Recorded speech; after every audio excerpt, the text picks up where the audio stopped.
Guy is a pretty easy movie to review. It's good. Not fantastic, but not forgettable either. It's just a solid, decent movie. Honestly, I was even wondering if I should review this film, seeing how I don't have a ton to say about it, and everything I'm gonna say is probably the same as everyone else. But then the more I thought about it, there is one aspect I think is very interesting to dive into, that I don't hear a ton of people discussing.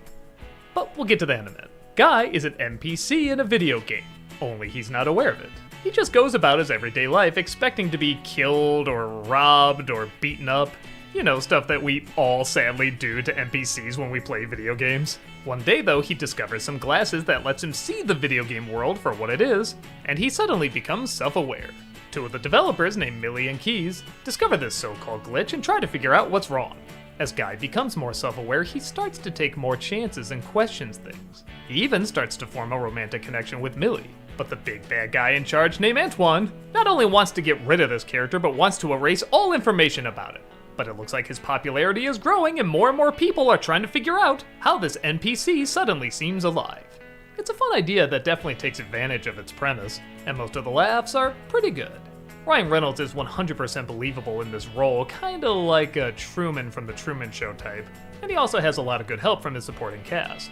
There's definitely some things that don't work, like if you didn't know Disney bought Fox by this point, trust me, when you watch this film, you'll be more than aware, and it's not like they cleverly do a little wink like, yeah, we know we're making kind of a sellout joke. No, you can practically see the advertisements every single time Star Wars or Marvel is mentioned.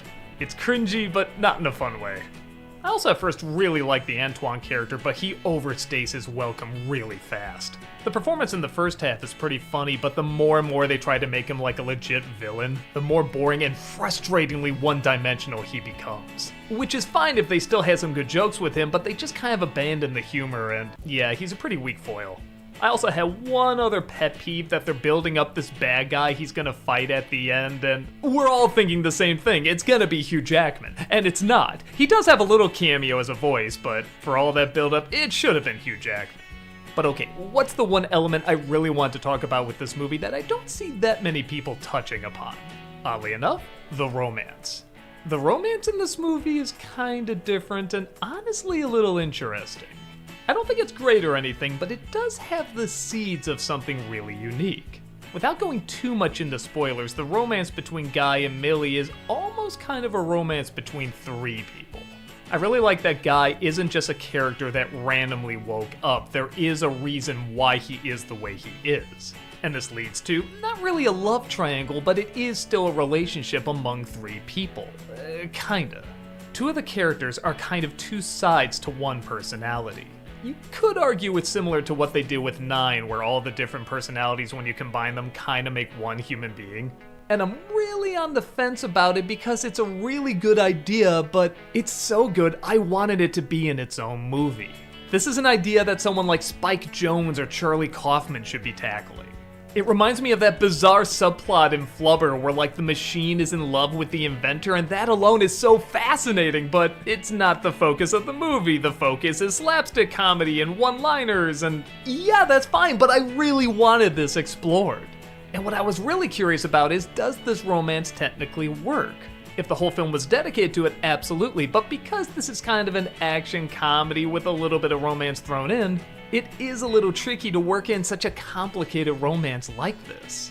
So while I can't say it failed, I do like the three characters involved. It does make me wonder what an idea like this fully explored and realized could be like.